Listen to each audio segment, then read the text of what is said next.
Are you ready to open your Etsy shop and start your print-on-demand business? Well, you came to the right place. In this video, I'm going to walk through every step of creating your Etsy account, opening your shop, and getting all of your settings in place so that you can sync with your print-on-demand platform and start creating listings.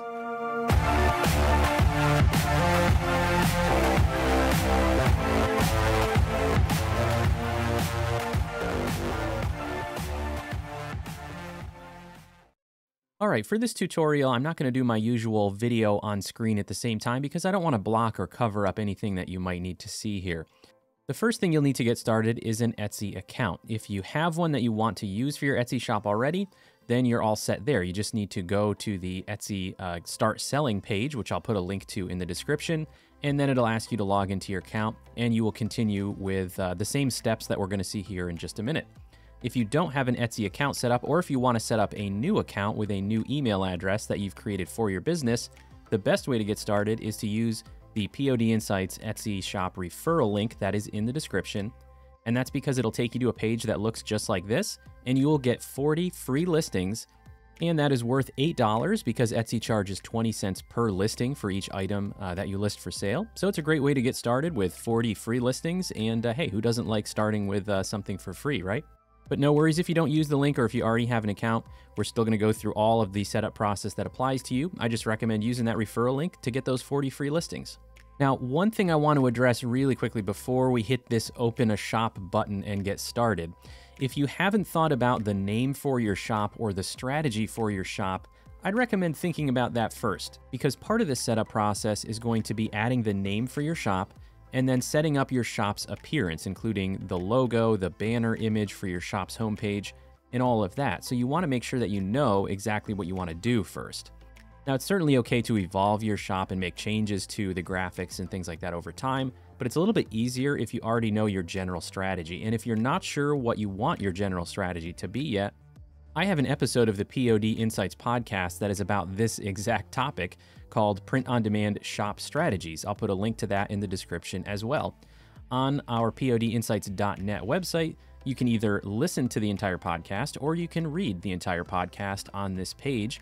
And it goes through and describes a couple of basic Etsy shop print-on-demand strategies, including creating a focused brand with a consistent theme, or a strategy which relies on search results and doesn't really rely so much on the consistency of a brand theme.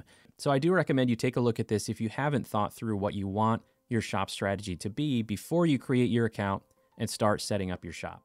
All right, now that we have that out of the way, assuming you've got all of that in mind for what you want to do with your Etsy shop, we can now come back to this page and click on the Open a Shop Today button. And that will bring up this little pop-up window for you to enter an email address to start creating your account or log into your existing account. And if you want to have a separate business email address for your Etsy shop and you don't already have that, I recommend getting that first. You can always change the email address associated with your Etsy account later, but it's just a little bit easier, I think, to have that in place first. So I'm going to enter the email that I'm going to use for the POD Insights Etsy shop here. All right, and now we can hit continue. So the first thing we're going to do, because this is a new account, is enter our name and create a password. And once you do that, just click register. All right, so now the setup process really begins. The first step is the shop preferences. You're going to select your shop language, and it defaults to English. So you can change that to any other language if you are in another country and English is not the primary language. Then you select the shop country, and of course you want that to be where you are located, and then change your currency to the primary currency for that country. On this page, there's one question to answer about whether you are selling full-time or part-time. And for this, I'm going to say it's part-time and how I like it. If you are hoping to take this full-time, you can select the it's part-time right now, but I hope to sell full-time. You can select, or you can select other, and this won't affect anything as far as opening your shop. They've got a little FYI here for you that they're just curious about the goal of your shop. All right, so we hit save and continue, and the next step is to name your shop. As the page points out here, you can change the name of your shop later. Certainly no big deal, but once you start creating things like social media accounts for your shop and promoting it on Facebook, promoting it on Instagram or a Twitter account, if you start doing advertising or something like that at some point, you know, that's really when you've gotten to the point where you don't want to have to change your shop name. So don't stress too much over it, but if you've gone through the thought process of what you want your shop strategy to be and decided on whether you're going to create a focused brand or focus more on a broad range of designs and just target niches with low competition. That should lead you in a direction of what type of shop name you want to create. There we go. And it gives you a quick confirmation on this screen whether the name for your shop is available or not. Once you're happy with the name and you verified that it's available, click Save and Continue. All right, this is the first step in the process that kind of stresses people out sometimes because it immediately asks you to create a listing. And this is one of those things where Etsy might be assuming that you have a physical product all ready to go, that you've got, full details on, but don't worry. First of all, if you use the referral link or anybody's referral link to open your Etsy shop, you're getting 40 free listings. So you're not paying for this first listing, so don't worry too much about that.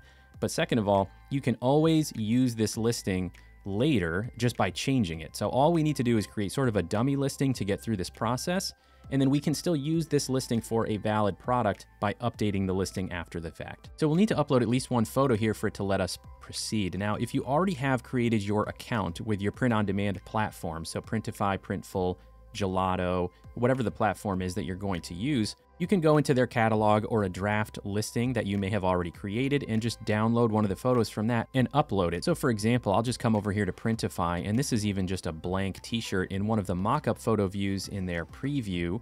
And I'm just going to hit Save As to download this picture to my downloads folder and come back over here and upload this as the primary photo for this listing. Now, if you don't already have an account set up with your print-on-demand platform, then you can use any photo that you want in here. Just because this is just a placeholder, we're going to reuse this listing later. We're going to change all of the photos, change the description so that it's a valid listing. Like I said, we just kind of need to get through this process. So as we scroll down in the listing, each required item has got a little asterisk next to it. So we do have to give this a title. We want to change these fields here because anything with print on demand, it's not something that we made ourselves. So we want to select under who made it. We want to do another company or person. What is it? A finished product. And when was it made? Made to order, because it is made to order, being print on demand. For categories here, I'm going to put t-shirts and just select unisex adult t-shirts. Now for these fields, these are all optional fields as far as the details of the item. None of these are required, and since we're going to change these later, I am going to leave them. I'm going to come down here and select manual for the renewal options, just in case for some strange reason I forget to come back to this because I start uploading my listings and I forget to come back and use this one. I don't want it to automatically renew and charge me 20 cents in 4 months, so I am going to select manual. The description field is required, so for now I'm just going to put POD Insights t-shirt in there, and we'll come back to that later. We do need to add a production partner for this because we entered that it's a product made by another company or person. Now, so we're going to add our first production partner here. We can always go in and add additional production partners if you use more than one print-on-demand platform in our account settings later. But for now, we just want to add who our primary print-on-demand platform is going to be. So click on Add a New Production Partner.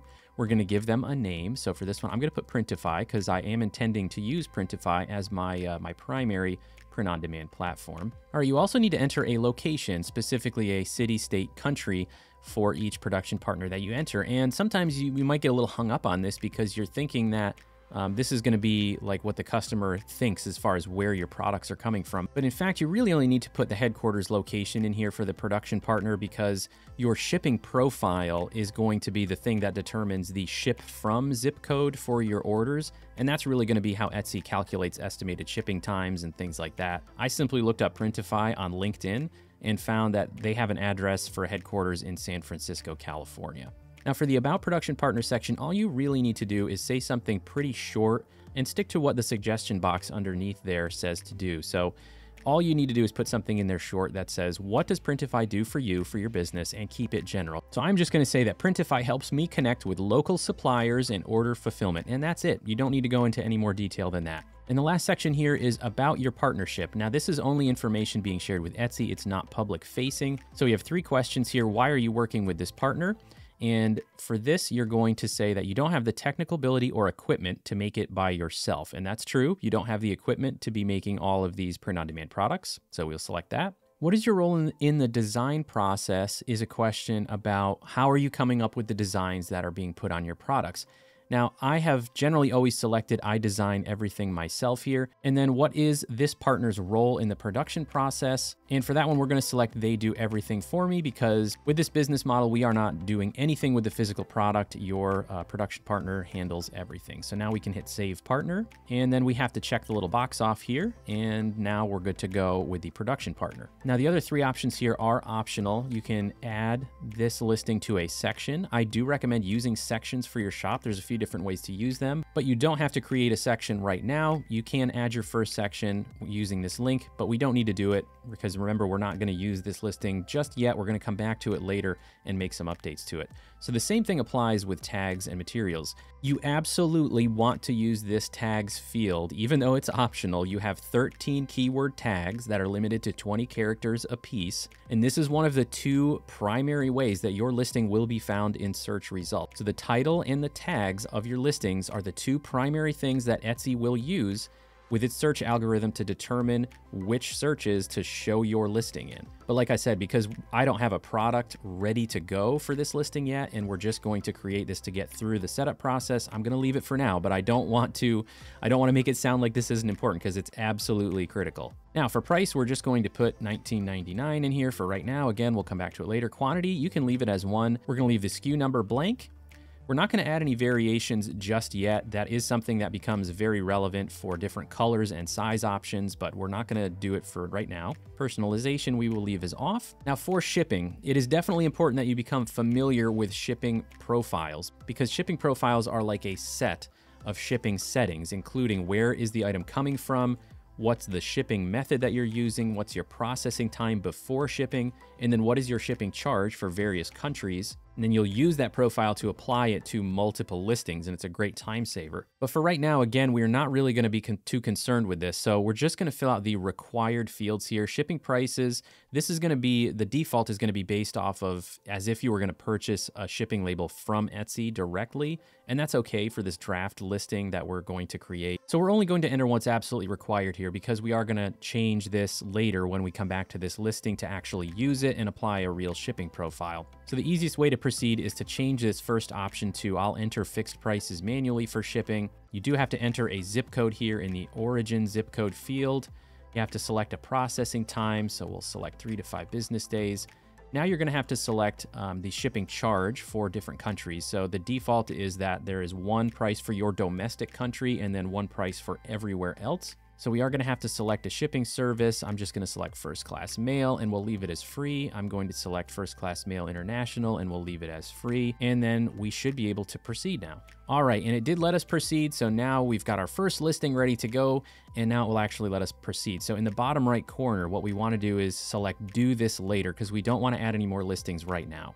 All right, on the next page, unless you've already checked your email, you may see this banner message here that your account is unconfirmed. So what you need to do is go to the email address you entered when you created the account and use the link they provided to verify your account. Now, if you're using an account that you already had to open your shop, you shouldn't see this banner here, but if you do see it, that is what you need to do. All right, so the next step is how you'll get paid. So this is where we're going to enter some financial information about your shop. And so the first thing to do is scroll down here and select whether you are an individual or sole proprietor. Now, if you're in the United States and you don't have an LLC or a corporation, then by default, you are a sole proprietor. So you're going to want to leave this first option selected.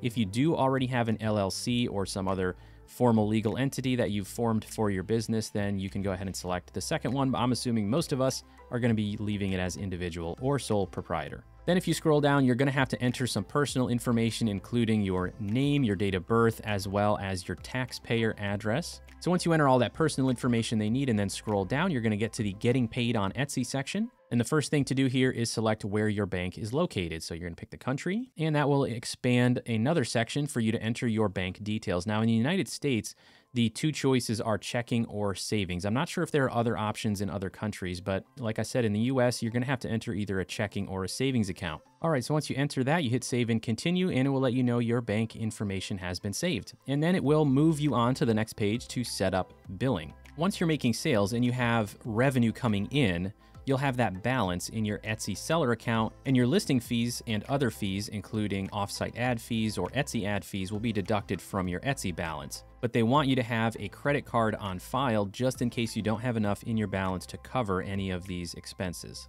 And this is required to move on, so we do need to add a credit card here in order to move forward. So once you click Save and Continue and move on to the next step, you have the option here to set up two-factor authentication. You can choose to receive a text, a phone call, or use an authenticator app. I personally always just use the text method because my phone is always with me and it's nice and quick. And then you'll be asked to enter the code that was sent to your phone. So if you want to hang on to these, you can save them to your computer. It downloads as a text file, or you can copy them, paste them in somewhere else to save them wherever you'd like. Once you've done that, you have made it through the process and click on Open Your Shop. All right, so our shop is open. We are here on our shop page, but the work is not over because there are a lot of other settings that we're going to need to go through to get our shop ready to actually list products for sale. And that's it for part 1 of opening your Etsy print-on-demand shop. Head on over to the video for part 2, which covers all the important shop settings that you'll want to have in place before adding listings. Thanks for watching.